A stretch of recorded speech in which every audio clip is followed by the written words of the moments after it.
2000 सालों से भी ज्यादा समय बीत चुका है, लेकिन एक नाम आज भी इतिहास में गूंजता है।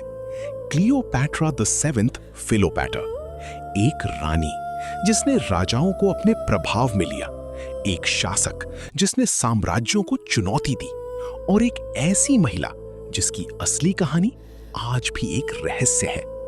क्या वो सच में सिर्फ अपनी खूबसूरती से सबको जीतती थी, या फिर वो एक महान रणनीतिकार थी जो पुरुषों की दुनिया में सत्ता के नियम बदल रही थी?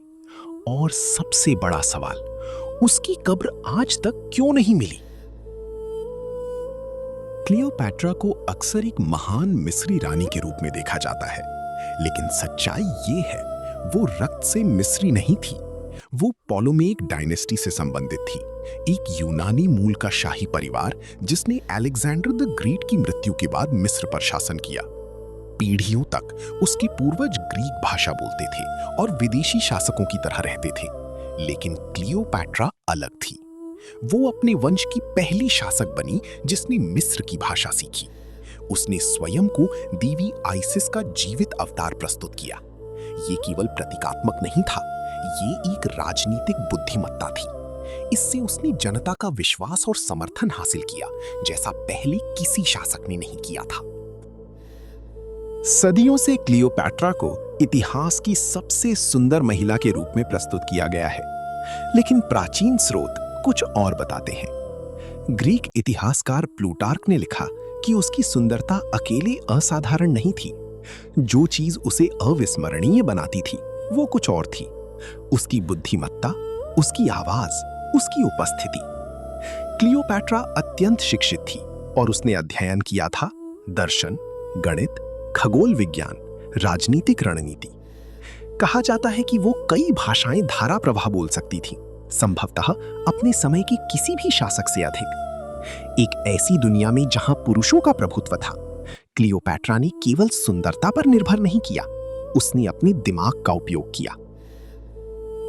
क्लियोपैट्रा का सत्ता तक पहुंचना आसान नहीं था। उसे आंतरिक संघर्ष, निर्वासन और विश्वासघात का सामना करना पड़ा। लेकिन सब कुछ बदल गया जब उसकी मुलाकात हुई जूलियस सीजर।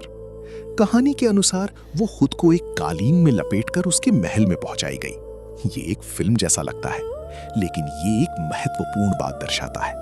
क्लियोपैट्रा साहसी, जोखिम लेने वाली और असाधारण थी। सीजर के साथ उसके गठबंधन ने उसे उसका सिंहासन वापस दिलाया। उन दोनों का एक पुत्र हुआ, सिजेरियन। लेकिन सीजर की हत्या के बाद उसका भविष्य फिर से अनिश्चित हो गया। इसके बाद उसकी जिंदगी में आए एक और शक्तिशाली रोमन नेता, मार्क एंटनी। उनका संबंध सदियों से रोमांटिक रूप में प्रस्तुत किया गया है, लेकिन ये केवल प्रेम नहीं था, ये एक राजनीतिक गठबंधन था। दोनों मिलकर एक शक्तिशाली शक्ति बन गए जिसने स्वयं रोम को चुनौती दी। लेकिन रोम बदल रहा था और उनके खिलाफ उभर रहा था एक व्यक्ति जो आगे चलकर पहला सम्राट बना, ऑगस्टस। ये संघर्ष अपने चरम पर पहुंचा एक निर्णायक घटना में, बैटल ऑफ एक्टियम। क्लियोपैट्रा और मार्क एंटनी ने ऑक्टेवियन की सेनाओं का सामना किया, लेकिन वे हार गए।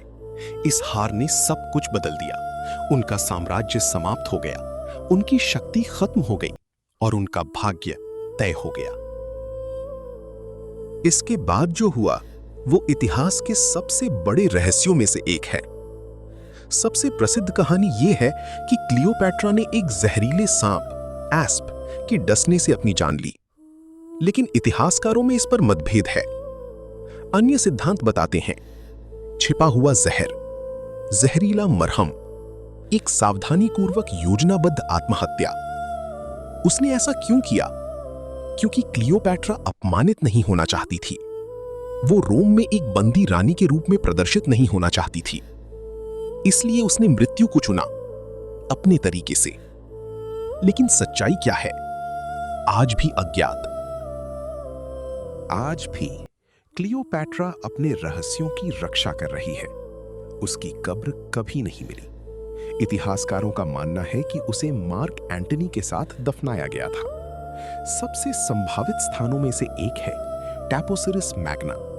पुरातत्वविद वर्षों से खोज कर रहे हैं, लेकिन कब्र अब भी छिपी हुई है।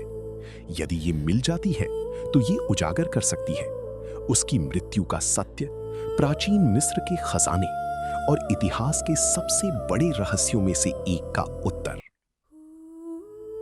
क्लियोपैट्रा की मृत्यु के बाद ऑक्टेवियन सम्राट ऑगस्टस बना। अपनी सत्ता को मजबूत करने के लिए उसने उसकी छवि को बदल दिया। रोमन प्रचार में क्लियोपैट्रा को दिखाया गया एक खतरनाक स्त्री, एक चालाक विदेशी रानी, रोम के लिए खतरा। लेकिन आधुनिक इतिहासकार कुछ और मानते हैं। वे उसे एक कुशल शासक, कूटनीतिज्ञ और रणनीतिकार के रूप में देखते हैं। एक ऐसी महिला जिसने दुनिया के सबसे शक्तिशाली साम्राज्य का सामना किया। तो आखिर क्लियोपैट्रा वास्तव में कौन थी? सिर्फ एक रानी नहीं, सिर्फ एक किंवदंती नहीं, वो थी प्राचीन मिस्र की अंतिम सक्रिय शासक, एक महान राजनीतिक रणनीतिकार, बहुभाषी विदुषी और पुरुष प्रधान दुनिया में शक्ति का प्रतीक। और शायद सबसे महत्वपूर्ण, एक ऐसी महिला जिसकी असली कहानी मिथकों के नीचे दबी हुई है।